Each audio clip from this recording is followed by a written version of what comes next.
how we want to get a product on the shelf is we don't want to go in there and sell them the exact same thing that is already there in other brands. Like we want to come and help produce more sales and more volume and be what we call incremental to their shelf. So if there's already something we like a specific type of product on the shelf, we want to come in with something different that's going to drive excess sales. In 2016, I co-founded a drinkware company called Simple Modern. I was obsessed with the question, what would happen if we built a for-profit company focused on generosity? This podcast is a behind-the-scenes look at how we scaled from a bootstrapped startup to 9 figures in annual revenue. We'll share with you the strategies we used, things learned along the way, and how we built a different type of company. This is Scaling for Good. Everyone, welcome to Scaling for Good. I'm Mike Beckham, CEO and co-founder of Simple Modern, and today we are going to be talking about mass retail and sales. In 2017, the company had one of its biggest days. We were able to present to a target buyer our vision for partnering with them to sell Simple Modern in Target. We had done a bunch of research about our target customer and our demographic, and we felt like the perfect place to be offering our products was Target. The problem was we hadn't been able to get them to be interested before that point. When we finally got a meeting and were able to present our vision, the buyer was excited and a deal was struck. And that began a multi-year partnership that today involves selling tens of millions of dollars of product on Target shelves. As you can imagine, that takes a lot of work, a lot of behind-the-scenes planning, salesmanship, and thought. And today, I'm happy to be with one of the architects of our Target partnership and many other partnerships, Kelley Bennett. Kelley, welcome to Scaling for Good. Thank you so much for having me. You are in sales, and that's your role with the company. You work with Target and some other major retailers. And a lot of that has to do with relationship management. It's a huge part of what you do. So what does it look like to be in sales where you have a small number of customers that are really big customers, very important relationships? How do you develop those relationships? Yeah, it can be really tricky, especially if you only get, a few hours a year where you're actually face to face. That's one of the most shocking things to me. That has been one of the more surprising things to me of being in a mass retail sales position is how little interface you actually have with the buyer on a day-to-day basis. Why is that? Why does that happen? Both parties are very busy. Like we're not in Minneapolis, which is where Target is located. We're in Oklahoma. They have a lot of other vendors that they're working with, a lot of other suppliers that they're working with. Usually we meet up once, maybe twice a year in person if we're lucky. We love those interactions. We think it's really important to get to have space time with the buying team. But it doesn't always work out that way. Everyone has these busy schedules. They have a lot on their plates. We have a lot of ours. And so it's not always, we're not having weekly sales updates with them. So yeah. And that adds, I would say, some pressure, obviously, of, when you're trying to build a relationship with someone where there's a lot on the line and you're trying to help them understand who you are, but you have a lot of things you have to accomplish, a lot of practical, tactical things that have to be hammered out. There's pressure. There's differences of opinion sometimes around those things that have to get done and some tough conversations. And, oh, by the way, you're only going to get a few hours a year to really make that impression. So how do you try to really clearly explain who you are to these partners and build the relational side, the interpersonal side of the relationship? Yeah, I think that throughout the year, it's not that you might not see them more than once or maybe twice a year, but you're communicating with them. You're in a deep partnership. Like we are very reliant on Target to keep our business growing. They're reliant on us to keep their business going. We're in communication. I think that one of the things that I've learned is just being timely. If we're asked of something, getting it to them in a timely manner. If we have a deadline to meet, we need to meet that timeline. If we are asked to send samples, we meet that timeline. We are always trying to be forward thinking about what the next thing that the buying team might ask of us. And it's one of the things that I feel like I've gotten better at over the past couple of years of having just gone through these processes a few times, is being like, I know that if once we get to this point in this process, they will ask me for X, Y, and Z things, whether that's a SKU or a UPC or a sample. I have the knowledge and insight now to plan ahead and just being a really good partner, not keeping them waiting, being respectful of their time, anticipating the needs of the buying team. Yeah. And we've talked about this, Carson and I did an episode where we talked about this. I think anticipating the needs of somebody else really requires you to put yourself in their shoes. Yeah, absolutely. And understand, okay, what are the demands on them? What are the challenges? And it turns out, these buyers have a lot of demands. It's a very high pressure job. Very high pressure job. Yeah. And our team, our buying team at Target, they're phenomenal at what they do. So how do you do that? How do you anticipate the different needs that the buyer or stressors that the buyer is going through and make sure that we're somebody who's helping support them and making their job easier as opposed to being a bottleneck? Yeah. I think that one of the prime examples I can think of from this year is we had a product that we were putting on what Target calls POG on their shelf that we were really confident in. We believed that it was going to have a lot of success in Target. Of course, you don't know that going into it. You can have hopes and expectations, but those aren't always necessarily the truth. But one of the ways that I feel like we anticipated their needs is, we had seen some early preliminary sales data on our own website and our own Amazon, e-com presence. And we knew that we probably needed to order heavier than we were thinking. Yeah, so they provided a forecast. Target will provide a forecast to us. And it's a really great, meaningful, we're grateful for their forecast. And we thought, with what we're seeing, we think we might actually beat that. So we need to collectively as a company, one of the greatest things about mass retail, side note, is that my department, the mass retail department, works with every single other department in the company. And I think that's one of the very few. One of the most collaborative roles. So I was able to go to our planning team, show them the forecast and say, we're seeing more success or we think that there could be more success here. We need to buy heavier than what they're saying. So we don't leave Target, one of our key partners, out of stock within a couple of months. So we have to get the logistics team involved. We have to get the planning team involved. We have to get the manufacturing team involved and anticipate that the worst thing we could do as a partner is run out of this product, and really put them in a place where, if you don't have anything to sell, you're not selling anything. And so this is a really good point, that one of the things you do is you sell externally, but you also actually do a lot of selling internally. In the example that you're giving, retailers don't like running out of a product. Even if they give you a forecast and you exceed it, they still aren't going to be happy if they don't have it. But you have to convince people internally. The trade-off is that costs real money. Yeah. And if you're wrong, that's you're left with surplus. You're holding the bag. Yeah. And so you've got to advocate internally with some of our teams with why we should allocate more resources towards inventory for Target or for this particular SKU because you think it can be really successful. So you're actually doing some selling internally, right? Absolutely. I feel like a lot of Carson and I's job is to we get information, or we might get an award from the buying team or any of our... And an award is just them saying, we're giving you this business. Yes. It's not like a plaque, right? Yes, that'd be dope though. That'd be awesome. If it was memorialized with a plaque. But, right, we're waiting for that. It's probably in the mail, but we haven't gotten one of those. If we get business from a retailer, then we have to... there's only so much production capacity. There's only so much capacity that a company can have.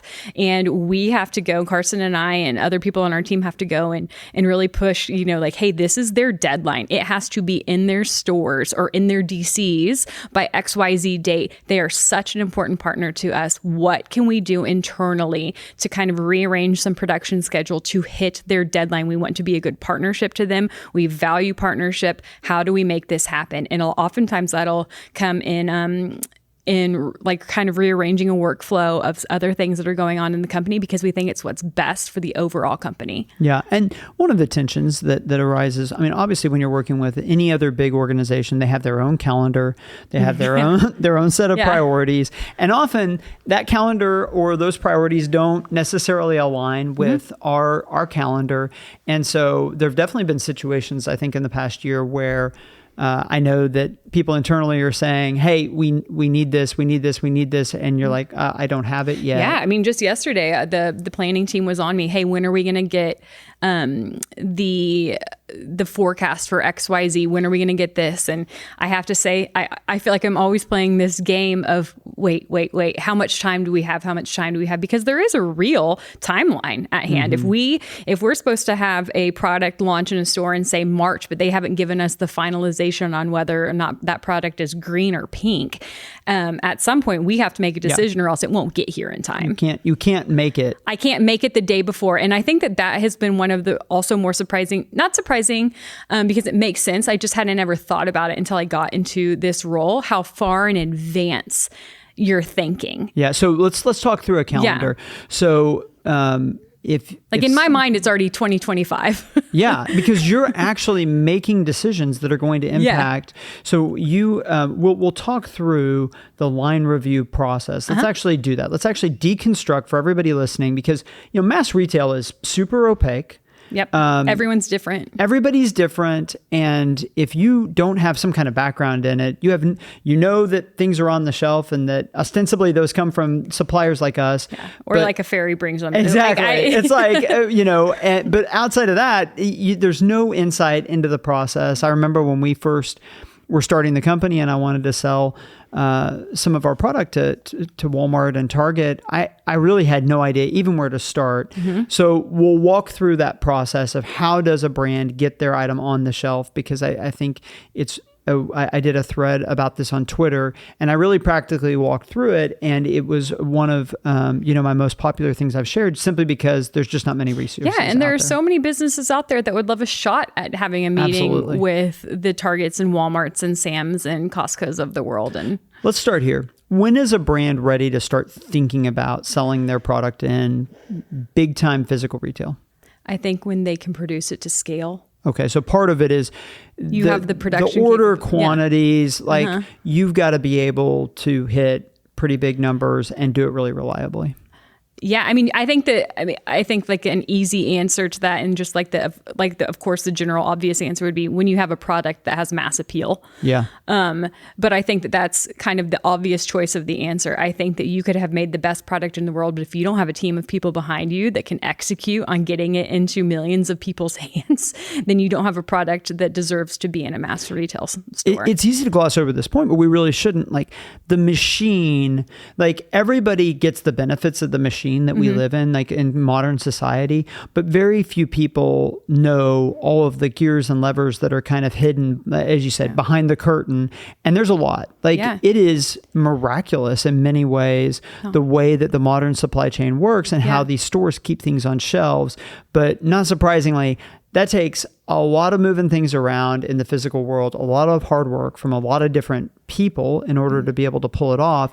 And if you don't have a team of people, team of professionals really that can help support that, you're going to get overwhelmed. I know. I think about that a lot every time I go into a retailer and I see a product that I've personally had my hand in selling and it's landed on the shelf. I'm like, oh, we did it. It's like a miracle. Like, oh my gosh, that happened. It is it's like a divine miracle when you just think about like all the things that happened, all the steps, all of the that people. thing I did last year that was so menial at the time has such an impact on this product being in front of me physically. And it truly is pretty miraculous. It's a proud moment. It is so proud. I feel like I will go and like take pictures of myself in front of the shelves, like send them to my family. I'm like, I've been working on this for a year, and there have been 200 iterations of what you're seeing now between the time that we initially started talking about it with a buyer to what you're actually physically seeing. There have been a million different versions. You said mass appeal. I think, I don't know if this is what you're pointing at, but you've got to have really good product market fit. Yes. You don't want to go into mass retail with something that you're like... is already there. That's already there, or where you're like, I think it might work. Right. Like it's pretty risky. Yeah, you want to make sure that you have a product that people want. At the end of the day, we sell products. We need the products to sell. You need the product to be a product in which people want to have their hands on, people want to be associated with, people want to take with them. We say, take us with you. I actually mean that when we say our company, take us with you. Like, I want to be seen with our product. We want other people to want to be seen with our product. And you said mass appeal, a significant percentage of people in that store have to be potential customers or it just won't work. So just to deconstruct a little bit about how mass retail works, this was a helpful analogy to me. The mass retail is not really that different than running an apartment complex or real estate. They have a certain amount of square feet, and that doesn't really grow. Like if you're running a Target, you have a certain number of square feet in that Target. If you're a buyer, you have square footage in a bunch of different Targets. And every year, your goal is, how can I earn a little bit more from that space that I have been allocated than we did the previous year? I'm having to compete with the numbers, how much revenue and profit we did with that amount of space in previous years. I need to find a way to do better than that. And they're constantly having to figure out, hey, how do I raise the bar? And when they're looking at the vendors that they work with and potential new partners, they're saying, how are you going to help me do that? How are you going to help me to be able to have a little bit more rent, a little bit more sell-through, a little bit more appeal than I had in the previous iteration of this? If that's their goal, how do you do that? How do you help pitch them on the idea that you're going to be able to help them make their square footage, their shelf more productive? Yeah, I think one of the ways, at least when we're kind of in those brainstorming processes and brainstorm meetings before we go into what we call a line review, which is when you meet with the buying team and you show them what the new products that you've made over the past year, what you think would be a good addition to their shelves. We call that a line review. So the line review is a formal pitch where you're saying, we think you should do exactly this. You should buy all these things from us, and here are all the reasons why. Yes, or you should buy this vessel type or this product type, and let's collaborate together on, like, is this a color that you like? Is this going to be incremental to your shelf? We talk about incrementality a lot. And I think that when we, going back to your original question of what we're, how we want to get a product on the shelf, is we don't want to go in there and sell them the exact same thing that is already there in other brands. Like, we want to come and help produce more sales and more volume and be what we call incremental to their shelf. So if there's already something we like a specific type of product on the shelf, we want to come in with something different that's going to drive excess sales. Okay, so let's talk about incrementality. I'm glad you brought up that word. I think that is kind of the holy grail in mass retail. If you think about it with Target, one of the ways they can grow sales is they can get more people to come into the building. And you would like to think, your product is good enough that it will have more people come to Target. But you've got to be on fire as a company to be at that level of appeal where you can say, have to be viral. That's exactly right. And maybe, our category, Stanley, maybe there have been points in the last year where it really was that, where it's like, hey, we really do have foot traffic that's showing up just because you have this thing. But generally that's hard to do as a brand. It's hard to argue like, hey, we're so powerful that people are literally going to get in their cars and drive to your stores just because we're on the shelves. So you have to make an argument around how you're bringing incrementality, how you're bringing additional sales that would not have happened otherwise as a result of your presence. And some of the things that you mentioned, one of the things you mentioned is, it's not incremental if you say, hey, you're selling a black water bottle for $20, but our $20 black water bottle is even better. You should sell ours also. That's not incremental. Just moving people from buying one black, even if you are giving the customer a better experience, that's not particularly helpful to the retailer. So let's talk about some of those dimensions of incrementality. One of them is ornamentation. How does ornamentation provide incrementality? Goodness. I mean, I think going back to the black water bottle at $20 example, if that's already on the shelf, well, we don't want to bring in a competitor product, a competing product to that product. We want to bring something that, someone walking by might think, well, I already have a black water bottle. Oh, but I don't have a hot pink water bottle. Or this one's cool. This is a cool on-trend color. This is a cool new assortment. Leopard pattern, multicolored situation. We want to do something that has the mass appeal, but is also incremental to what they already have on their shelf. And we think about that a lot. So in our category, we've become a lot more of a fashion category. Absolutely. Probably than people would have expected. And Love so it was a pretty interesting realization as this has become a stronger and stronger trend in our category, just how fashion driven it is, because as a fashion driven category, incrementality means that there's a lot of impulse buying. There's a lot of like, oh, that's a pretty color. I could use a water bottle in that color, and that maybe wasn't the way it was 3 or 4 years ago. Now it's become more than just function, our category. Absolutely. It's normative. Like how many, maybe you're not a good example, but like when you think about your friends, how many water bottles do you think they own? Between 5 and 10, each of them. Yeah. Absolutely. And they all have different, what we would say is a use case, or some of my friends even have multiple treks that they switch out every couple of days or based on their mood or their attitude or the weather. It's like a mood ring. It is. It really is. And I think that that's what is really cool about the particular category we're in. And what is, helping to drive that incrementality is that when I go shopping and I see a cute, bright colored water bottle, I'm like, great, this is an item that's going to bring, it's an accessory. Yeah, it's an accessory. Yeah. The big breakthrough for me was when I realized some of what you're competing with when you're trying to create incrementality in our category, you're not competing with them buying another water bottle. You're competing with things like their Starbucks budget and how much money they're going to spend at Lululemon. And that's how our category has been very successful at continuing to grow, especially compared to almost anything else in home or housewares. It's been there's only so many toasters you can have. Yeah. Nobody's like that leopard toaster would look great. Right. It is a very unique category. I think we're really aware of that. We see the gift in the category in the space that we're in. But we happen to be in a category selling products that you can have multiple of, that can be another expression of style and personality. So another way that you can generate incrementality is that, they were selling the black water bottle at $20, but now they're selling your black water bottle at $23. It can be through price going up. Now, for us as a company, we're really committed to trying to have, exceptional prices for what you get for our product.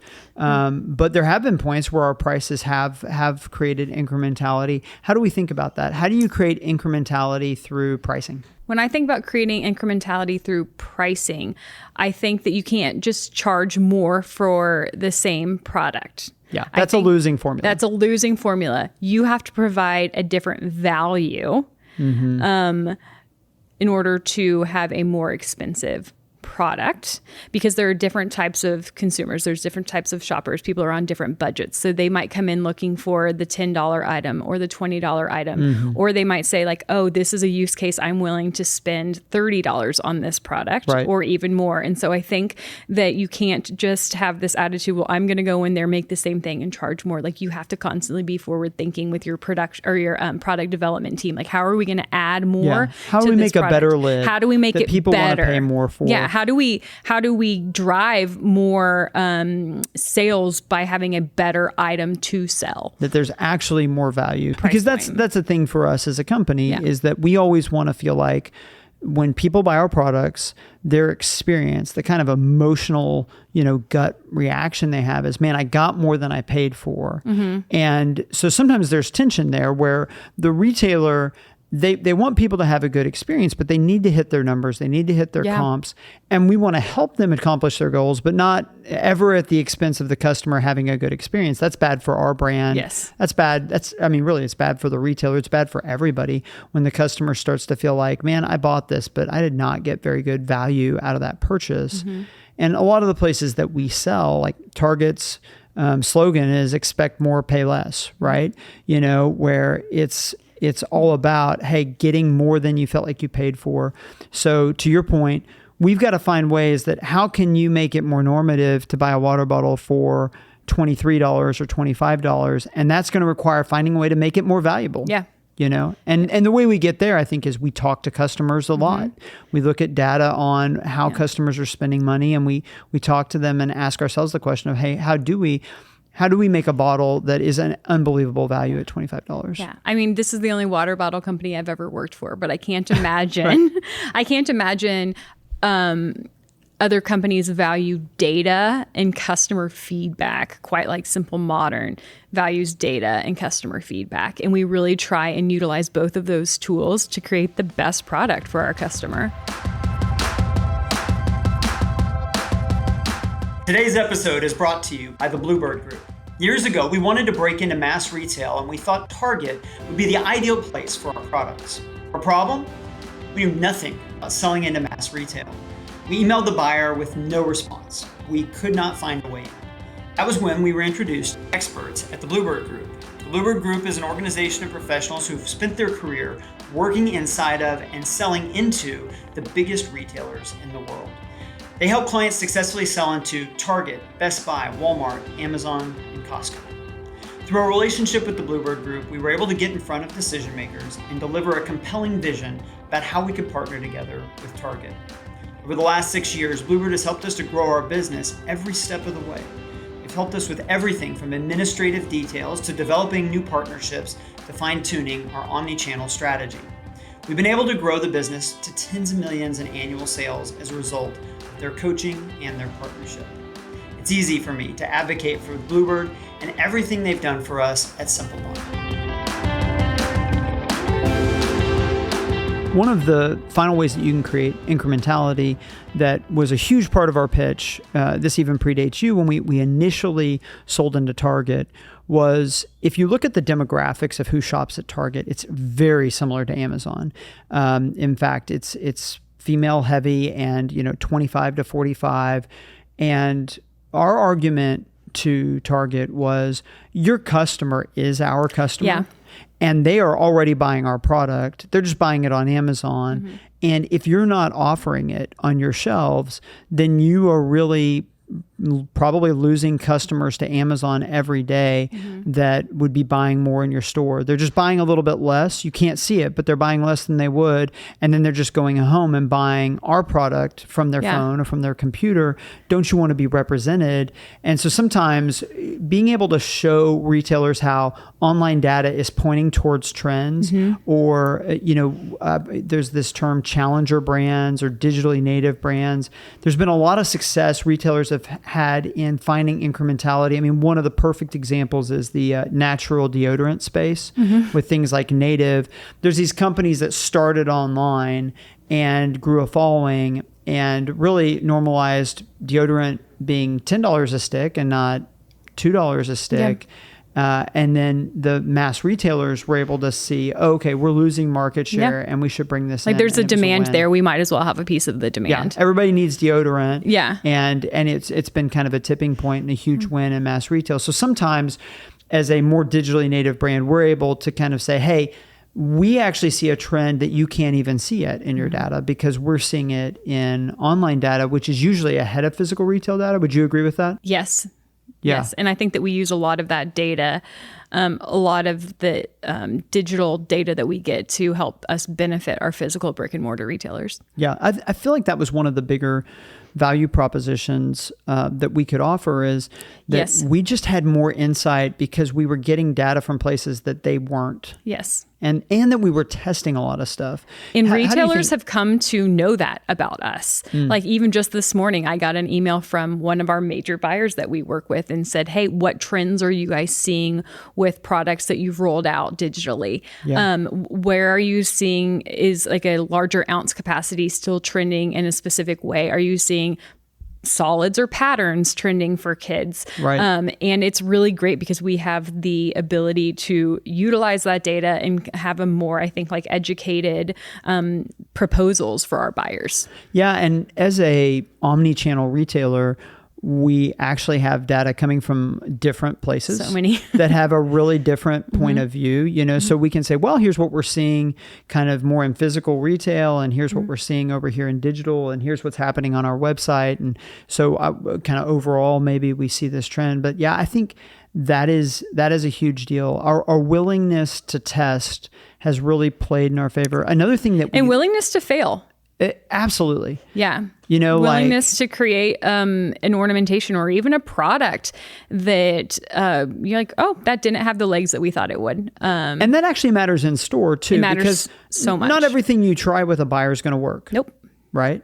So when something doesn't go well, we're convinced, hey, this product's going to be great. And we're able to convince a buyer to see it the same way, and they try it and it doesn't go well. You can often know within a few weeks. Yeah. Yeah, that's actually one of the crazy, almost discouraging things is that you can spend 15 months getting it on the shelf, and then in 15 days that it's not going to work. Oh, well, that didn't do what we hoped it would do. That's right. So how do you manage that whenever you're in a situation with a partnership with a buyer where something's not working as expected? I think that goes back to having that relational capital like already set in place. Like they trust you, you trust them, you're both working for the benefit of each other's good. Yeah. And immediately going to them and saying and acknowledging, hey, this isn't doing what we hoped it would do. This isn't what you expect out of us. This isn't what we expect out of us ourselves. What can we do? Can we work together on a sale strategy or any type of strategy that would help push this product to be better than it currently is? Or should we think about, in a mid-year changeover, maybe swapping this ornamentation to something else? Right.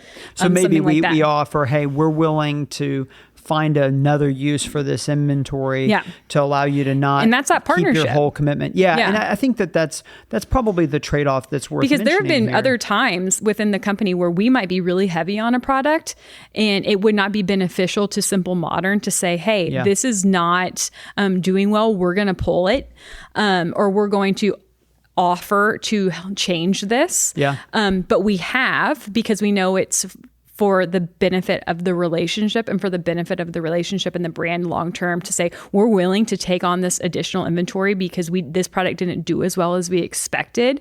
We're willing to eat that in order to bring in something better that is going to do better for all of us. Man, this is such a key point. And I really want to spend a minute talking about this because what can happen is the opposite of that. And I'll kind of deconstruct both ways. So you get a product that's not performing and you have a lot of inventory, and internally, your planning team's coming to you. Yeah, finance and they're saying sell that thing. we need to move this. We've got a lot of it.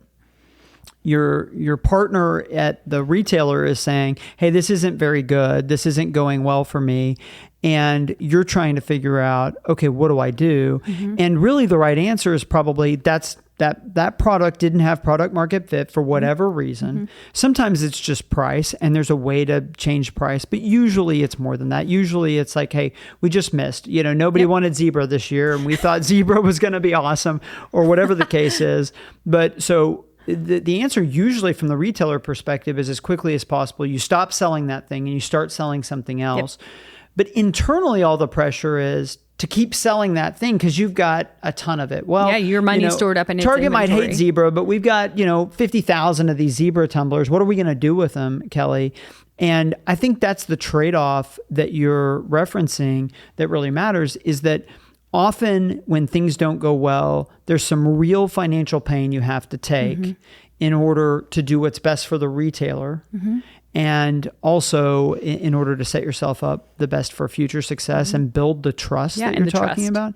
But it's not free, it's easy to kind of say, well, you should always make the retailer right and you should be a good partner. And, and it's like, okay, sure, but that costs money. Yeah. And what really happens a lot of the times is companies will make decisions based on, well, what do we need to do internally for our finances? Well, not only do we need to keep selling the zebra tumbler, but you need to carry it forward because you bought this and we've got a bunch of inventory and you need to make us right. And that's how you end up getting into a situation where that zebra tumbler is still sitting on a shelf 18 months later and nobody wants the zebra tumbler. Yeah, if they didn't want it 18 months before that, they definitely don't They're want it. They're definitely not going to want it then. And it's a negative feedback loop. There's a loss of trust from the buyer. Their metrics aren't hitting what they want to hit. And maybe the company did get out of the zebra tumblers, but you kind of won the battle, lost the war, so to speak. And I think that we've tried to, and you've done a great job of embodying this, think long term. Yes. And when we talk about relationship building, here's the thing about relationship building. Relationship building doesn't happen over sushi. Like, sure, you can go and have a dinner with the buyer. It happens over that bad product. That's exactly right. That's when you build trust. And that's what I've really learned is that actually it's really expensive to build relationships and to build a reputation, but that reputation matters. Yeah. And to go back to something you said earlier, it's easy to be risk averse when you're a buyer.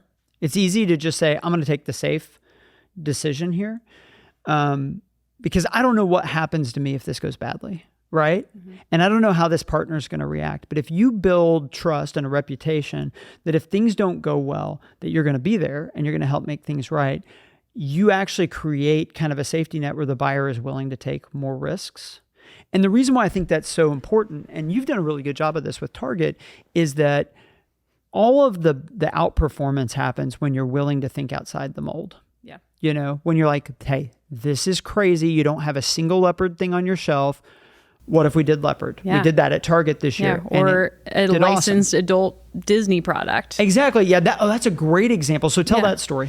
Yeah. I mean, I think that we also have the benefit of working with an incredible buyer right now at Target. And she is very competent, and she is also willing to take risks. Yeah. And I think that is a great quality to have in a buyer. But, you know, we've had a lot of success in our licensed children's products, both digitally and also in physical in Target the past couple of years. And we last year went to the line review and thought, you know, let's show her an adult Disney product. We know that there are a lot of adult Disney lovers out there. We don't know if this has the mass appeal, but it might be worth just showing her, see if she has any interest in taking this product. And it is, you know, I think we do licensed product exceptionally well. I think we're the best licensed product drinkware supplier in the world. But I think it also took the buyer seeing that being a white space or incremental to her shelf.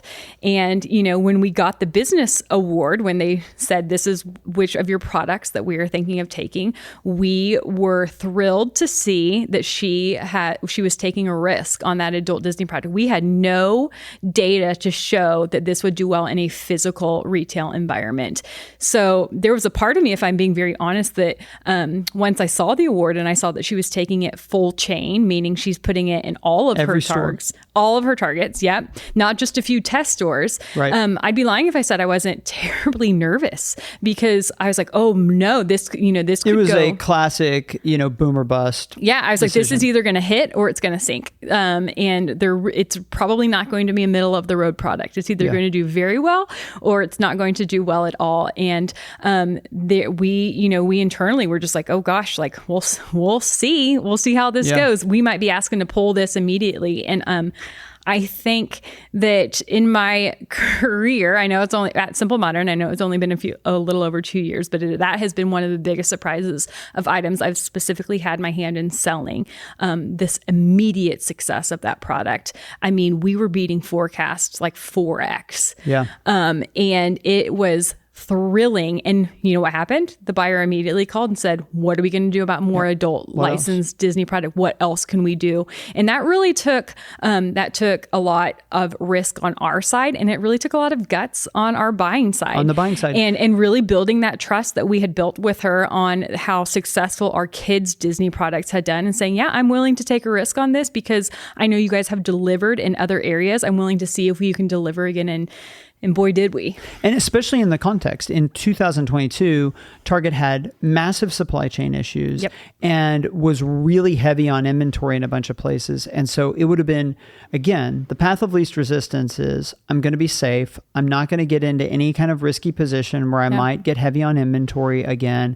But that wasn't the path that the buyer took. And some of the reason that the buyer didn't take that path is that we had developed trust in that relationship where she felt comfortable doing something, more risky and more boom or bust.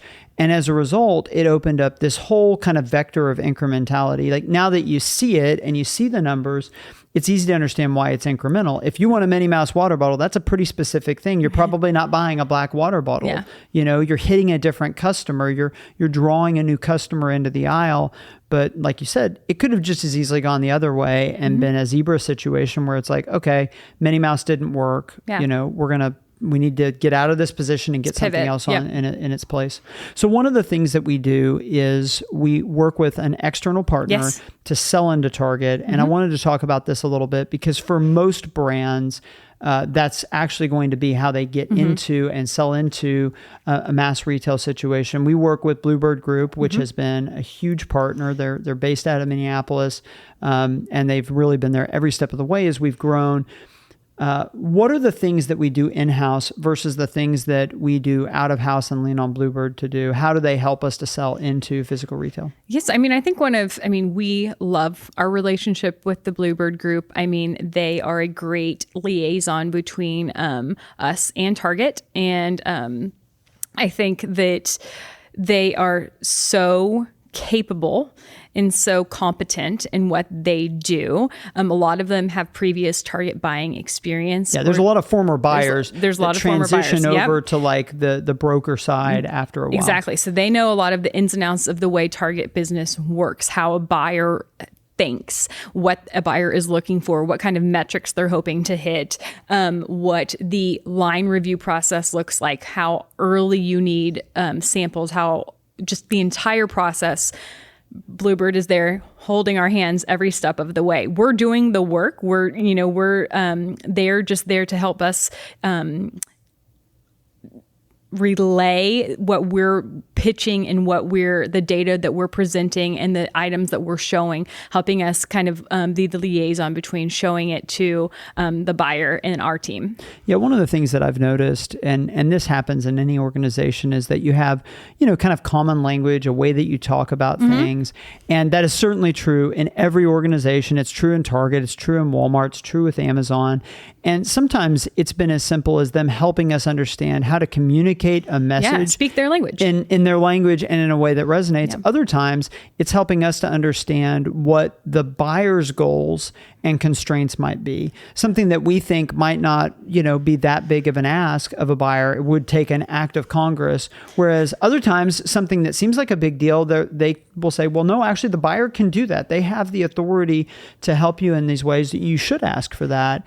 And so decoding the culture, the unique culture of a retailer, Bluebird has been our partner with Target. There are a lot of good brokers out there. Harvest Group is another that we have worked with over the course of the company's life cycle. And when you get the right broker, it's not... it's a percentage of sales. So it definitely is something where you get what you pay for, but has been pretty integral to us in the process. Yeah. And I think in just even a practical way, every retailer that we work with has their own back-end system, and they are experts in their particular retailer that they represent. So for Bluebird, our relationship with them, they help us with Target. They are experts in Target's backend system. They know everything about how we need to get an item set up. They're a great source if we have a question. They have done a lot of training with me. I pull a lot of data reports. They've sat and taken the time to teach me how to pull units per store per week or any of the metrics that we're trying to measure internally. And they, another benefit is, they're in Minneapolis, which is really beneficial because if they need to drop something off or they have more of the everyday presence with the buying team should the buying team need a simple modern representative. Yeah, absolutely. So we've gone pretty deep on mass retail sales. I'd love to hear a little bit about your experience at the company. When you think about being here for 2.5 years, what are one or two of your favorite memories? Okay, I've been thinking about this. My all-time favorite memory... can I say my all-time favorite memory? You can say it. Okay. It's not profound. That's all right. It's just a funny memory. Yeah. Okay. It's funny, actually, Kelley, I think I've been here for 8 years and there have been a lot of moments that, we hit $100 million in sales or we had this new sales record or we landed this deal. And what's interesting to me is a lot of the most cherished memories are not associated with something that would be considered a big it wouldn't be a big milestone. It was something relational, something mundane, but it was special for me. So what's your example? I mean, I think when I think about it, Carson, who I work with, we were on a initial sales Zoom call in the height of COVID. We were downstairs in a meeting room. It was just the two of us. It was this very professional. We had prepped. We had done everything. We had done everything you need to do before you meet with a buyer for the first time. I'm wearing my nice outfit. Carson's wearing his nice outfit. We have everything lined up behind us. I've prepped the room, everything like that. This is a major mass retailer. And all of a sudden, Carson and I are talking, and the fire alarms start going off. Oh my gosh. And they're testing the fire alarm. So it's there was not a real fire. We knew that they were going to do it at some point during the day. It just happened to go off. Worst timing ever. The worst timing ever. Carson, the way he just tells the story, he always says, Kelley almost flew through the ceiling. I am a very jumpy person by nature. I just screamed and got up out of my chair. I thought it was a real fire. It was absolutely crazy. Tell me you threw a chair through the window. No, but I threw my chair back behind me like a rolling chair, and I was about ready to. I didn't even care about the people on the screen. I was like, "There's a fire in here. I'm getting out of here. Save yourselves. I'm getting out of here." And then it's like. And then it stops for a few seconds. Verify. Then it stops for a few seconds. We're like, we're so sorry. There was a test, blah, blah, blah, blah, blah. We're going for 30 more seconds. And then it does it again. And I am holding my ears. We put the speaker on mute. Oh my God. And I am laughing hysterically. And then so Carson's like, what? And I'm like, what do we do? And Carson starts messaging them in the Zoom link. Wow. Hey, this is not a real fire, but the space bar on the computer wasn't working. And so he just kept typing "no real fire," all one word. In broken English. Yeah, "no real fire," space bar is not working, all in one giant thing. And I could not control my laughter. I was off to the side crying. This is the worst sales meeting ever. It is so funny. And I was like, we're not getting this business. These people are who are these unprofessional folks? But Carson and I now have this real funny joke that anytime we're slacking, we'll just type "no real fire" in all in one word. That's a great one. Joke. And then of course, just wow. This past year, after the initial data started coming in, the initial sales results, really beating expectations and forecasts by a lot. I have to say it was one of the more thrilling few days at work, and a career high, just because that you're the company is happy, and you also know that those relationships that you really invest a lot in and that we really value and cherish, we want to make them happy too. That's a huge part of why we do what we do. Yeah, there is really a scoreboard, right? Yeah. We talk about excellence and we talk about it being your best. But there is a real competitive aspect of this. There are real numbers involved, and there are goals that the retailers have. And you put really more than a year of your life into, one of the major things you invested in was this reset that we did with Target.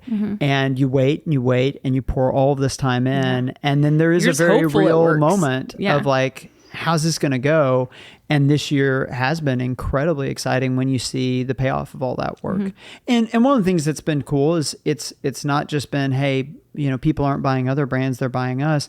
Her entire category has grown. Really, we have great competitors. Incrementality has happened. That the actual space has grown, which I think is fantastic. It's one of the things that I'll realize that helps me to be less competitive with our other brands that we compete with, is to realize that, I'm really kind of rooting for their success as much as ours, because the category doing well is the best possible thing that could happen to the category exploding, and the category going back to what we were saying, becoming that accessory, becoming that fashion item that people want, that growing for every brand has been beneficial to our brand. Yeah. So I asked you about favorite stories, and I told you yesterday I might do this. I'm going to share one of my favorite Kelley stories. I have a lot of favorite Kelley stories, but the reason why I'm going to share this story is that I think this is a great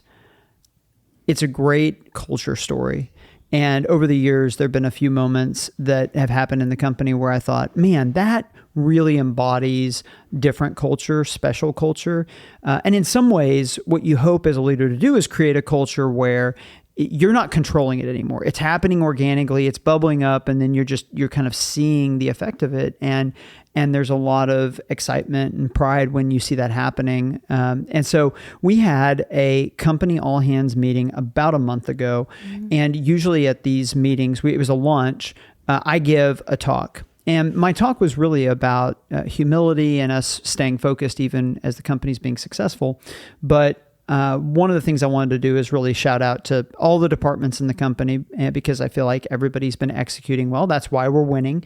And so I made a list of all the companies and how they were doing great. All the departments. All the departments. Sorry. Yeah. All the departments in the company. And I stand up and I start giving this, and I'm reading it off my phone. I'm reading through these kind of shout outs. And I get to the very end and I do the last department, and there's a transition in my talk where I go into the rest of what I wanted to say. And right as I'm about to hit that transition, I got a text from Kelley. And, if I hadn't been reading off my phone, I wouldn't have seen it. But I look at the text, and all it said was, you forgot logistics. And immediately I realized, man, as I wrote out all the departments, I had forgotten logistics, which was especially galling because they're a support team in our company that basically nothing works without logistics, right? You can't sell anything if you can't move it. Very crucial department. Incredibly crucial. And unfortunately, sometimes the most crucial departments that you need but aren't flashy and aren't sales related don't get mentioned. And I was about to do exactly that. Yeah. And I see Kelley's text. I'm immediately able to pivot, and I start talking about the logistics team. And, I asked people that were there, and I think if you were there, it probably looked like I just remembered, after a couple seconds before I transitioned that, I forgot logistics and now I'm going to mention them. But the reality was I would not have remembered. The only reason that I remembered was Kelley. And I love that story for two reasons. The first is, what it shows is teams help each other, support each other, even in weakness. Like, I have a lot of gifts with public speaking and I can keep a lot in my head, but I'm not perfect. And in a moment of my weakness, the fact that another team member was willing, and, on the org chart, you're a couple layers below me, and in a lot of cultures, you just wouldn't feel comfortable saying to the CEO, hey, you kind of botched this, you kind of missed something important. But that we have the kind of culture where you're able to you felt comfortable saying to me, hey, you forgot logistics.